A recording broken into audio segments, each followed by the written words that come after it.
Well, here with a closer look at the selling action that we're seeing this afternoon, we have Kristina Hooper, Invesco Chief Global Market Strategist. Kristina, it's good to see you. Certainly a very different picture than what we were talking about yesterday afternoon, off almost 1,000 points here in the final hour of trading. What's your big takeaway from the selling that we're seeing now? Well, actually, this is part of a pretty regular pattern.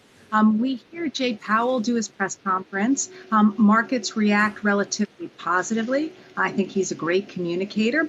And then, of course, the next day, after some digestion, fear starts to set in, and so we see a sell-off. So I don't think it's that unusual.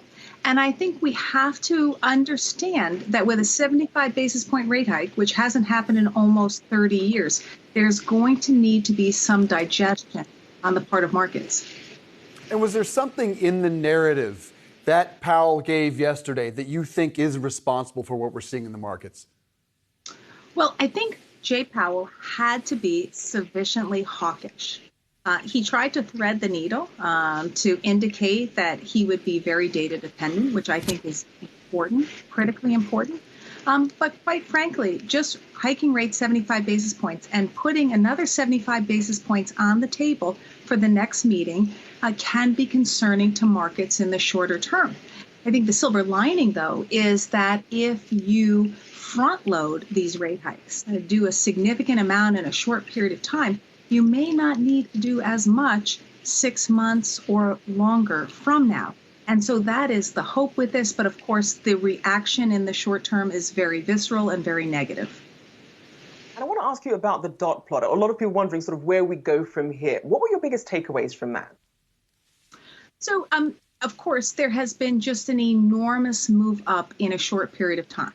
So we were at, if we looked at the December dot plot, the Fed funds rate expectation for the end of 2022 was 0.9%. That's up quite significantly now to 3.4% at the end of 2022. A big difference. So we have to recognize that the Fed has pivoted, has gotten a lot more hawkish. Of course, that's in response to the data. And that's, at the end of the day, what we want to see. We want to see a Fed that is responsive, that doesn't stick its head in the sand. So seeing that inflation has gone up and that inflation expectations are less well anchored. Jay Powell even noted the Michigan Consumer Survey that was released last Friday. That really has been the trigger for the Fed to act rather quickly and pivot and move to 75 basis points. Ultimately, I think that's a good thing. Well, Kristina, the market's pretty worried about it today when you take a look at the drop. This fall, though, below 30,000 because we talk so much about these key psychological levels. So here we are breaking below 30,000 for the first time that we have seen that since early January. How important is that important for the market right now? So certainly it's important, but we have to recognize that there's going to be a lot of fear out there for a wide variety of reasons. Just the fact that the stock market has gone into bear territory is certainly a cause for concern among a lot of investors who assume that that means a recession is coming. The reality is that not every bear market turns into or presages a recession. So we just have to recognize that and take everything with a grain of salt. It is so hard, though, understandably, because emotions are running high. Do you see this pointing to a recession? And what's the strategy right now? Does this create buying opportunities? I don't think it will lead to a recession. I think I am in the minority in that view at this point. Certainly it's gotten harder, but I do believe the Fed may be able to pull it off. I think it has a better than 50% chance of pulling it off, simply because the economy is in such a strong position, because unemployment is so low. So I think these are better odds because of that. Now, having said that, we have very high inflation. So the Fed's going to need to rein it in. And as Powell noted, there are a number of sources of inflationary pressure that are beyond the Fed's control. So in this environment, yes, I do believe we're seeing buying opportunities. I don't think anyone who starts to buy today and dollar cost average in will regret it a year or two from now. Of course, you need to have a long enough time frame, but I do believe that markets look very attractive right now.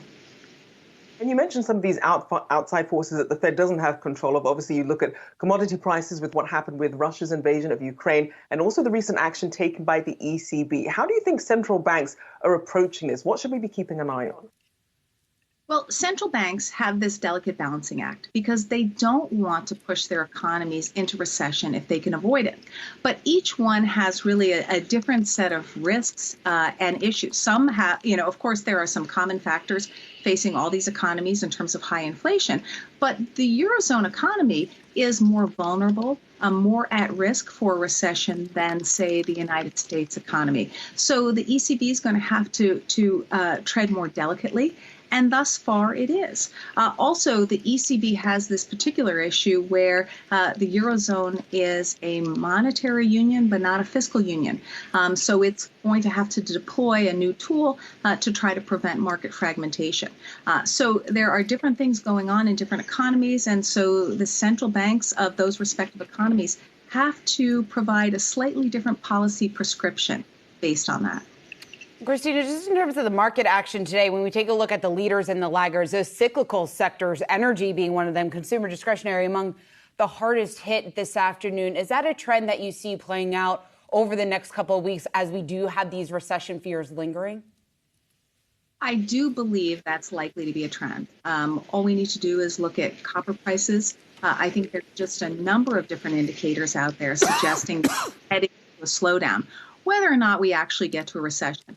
And in the slowdown phase of an economic cycle, typically defensives perform better and cyclicals perform worse. Kristina Hooper, always great to have you. Thanks so much for joining us this afternoon.